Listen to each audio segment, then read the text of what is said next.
नमस्कार मित्रांनो, आज आपण जाणून घेणार आहोत एक अशी थरारक कथा जी शौर्य, बुद्धिमत्ता आणि स्वराज्याच्या ज्वाज्वल्य प्रेरणेने भरलेली आहे.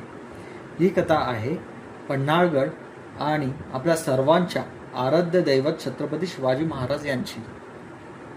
कोल्हापूर जिल्ह्यात वसलेला पन्हाळगड हा गड केवळ किल्ला नाही तर इतिहासाचा साक्षीदार आहे.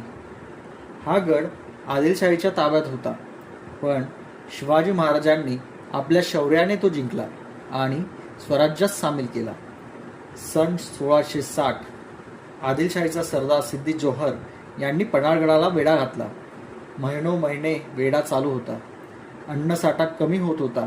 परिस्थिती गंभीर होत चालली होती, पण महाराजांनी हार मानली नाही. या संकटातून बाहेर पडण्यासाठी महाराजांनी एक धाडसी योजना आखली. एक पावसाळी रात्र अंधाराचा फायदा घेत महाराजांनी गड सोडण्याचा निर्णय घेतला. पण शत्रूंच्या नजरेत धूळ फेकण्यासाठी त्यांनी एक युक्ती केली.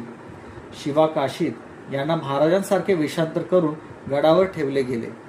शिवा काशीद यांनी स्वतःचा जीव धोक्यात घालून महाराजांना वाचवले. ही त्यागाची आणि निष्ठेची अद्वितीय कथा आहे. महाराज पन्हाळगडातून बाहेर पडले, पण शत्रू त्यांच्या मागावर होते.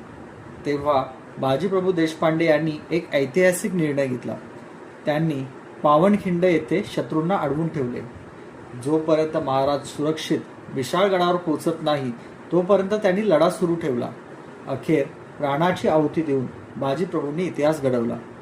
पन्हाळगडाची ही कथा आपल्याला शिकवते, धैर्य, त्याग आणि बुद्धिमत्ता यांची जोड असेल तर कोणतेही संकट मोठे नसते.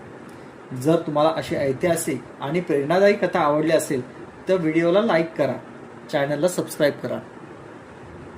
जय भवानी, जय शिवाजी.